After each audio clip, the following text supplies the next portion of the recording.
He's heating up.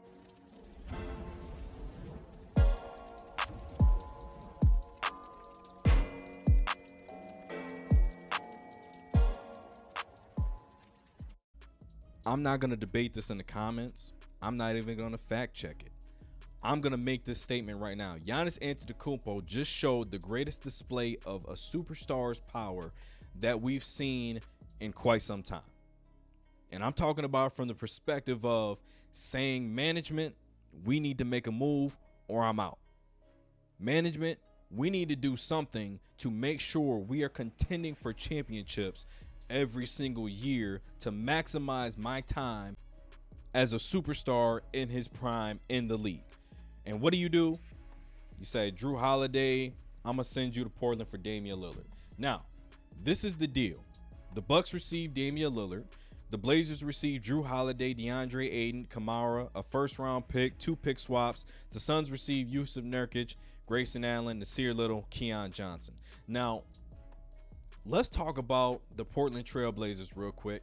When you're talking about a team that's been saying we're willing to do business with 28 teams, anybody but Miami, and this is the deal you get out of it. All right, you get DeAndre Ayton, a guy nobody really knows about, a first-round pick, and 2 pick swaps, and you're already looking to move on from Jrue Holiday.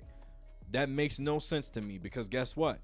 Around the league right now, Tyler Hero as a young piece, a 20 points per game scorer in back-to-back seasons, 6th Man of the Year award winner. He's in his 5th year. Okay, he probably has more value in the league right now, especially the teams that's looking to add young talent, a young talented scorer at his position. For whatever reason, Tyler Hero is not respected in that aspect by the Portland Trail Blazers, whatever. But you add in DeAndre Ayton, a first-round pick, and 2 pick swaps. Miami had more picks and more pick swaps to add to this deal. The Suns, they still could have got Yusuf Nurkic. They still could have got Damian Lillard to Miami. For whatever reason, they were dead set on not making that deal. We're going to find out pretty soon what the Miami deal was, what was on the table, what was offered, and why they didn't like the deal being done. You look at Miami. You miss out on Kevin Durant. You miss out on Kyrie Irving. You miss out on Bradley Beal, who had a no-trade clause. Okay, he had the opportunity to go to the team that was just in the NBA Finals and didn't get the job done. They badly needed him, and he chose to go out west to the Phoenix Suns. A more, I don't want to say a better conference because the East is still pretty tough, but he's going to have a harder road in just his division alone to get out of the West. You still got the Lakers, the Clippers, the Kings, and the Warriors in their division, and he still chose to go to Phoenix over Miami. You look at Damian Lillard, did all he could to get out of Portland, get to Miami, pair up with Jimmy, pair up with Bam, and the job still doesn't get done. If I'm Miami, you got to look at yourselves and say, what is it that we're not doing to get superstars to come here after we've had successful players come here, win championships? Alonzo Mourning, Shaquille O'Neal, LeBron James, Chris Bosh. You bring in Jimmy, you bring in Bam. They get to the finals repeatedly. They get to the conference finals. But for some reason, other superstars aren't willing to say, you know what, I'm willing to join that. Even though they've proven time and time again, Eric Spoelstra is a top-notch coach. The front office, you got Pat Riley, you got Jimmy, you got Bam in the locker room, you got Udonis Haslem, floor generals, you got all the things you need to be successful. You add in a superstar scorer, that's an NBA championship. For some reason, players don't see it that way, or at least Damian Lillard saw it that way and was not able to fight his way to Miami.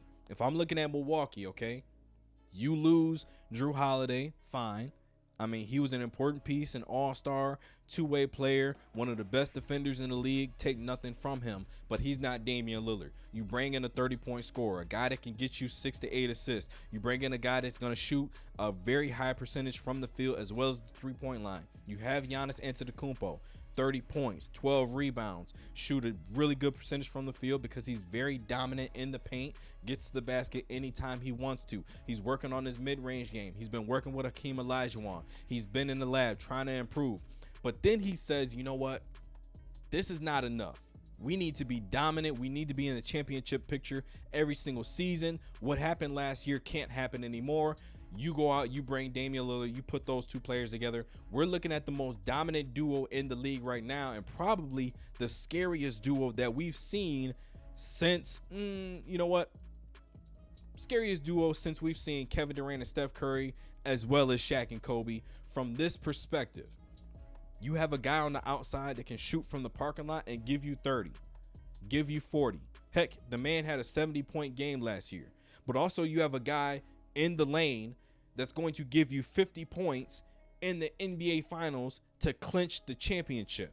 You have that type of offensive firepower. And listen, if Adrian Griffin can come up with a really good defensive scheme every single night, this team is going to be virtually unstoppable. I'm not going to go too far deep into it because we got the season previews coming out this weekend. But as of right now, the Milwaukee Bucks have got to be the favorites to come out of the Eastern Conference. As far as Miami goes, are you going to look for James Harden? Are you going to try to circle back and pick up Drew Holiday? Are you going to look out, to the Indiana Pacers and talk about bringing in Buddy Hield? Who knows? Let me know in the comments. Give this video a like, subscribe to the channel. That's one more for the good guys. He's heating up.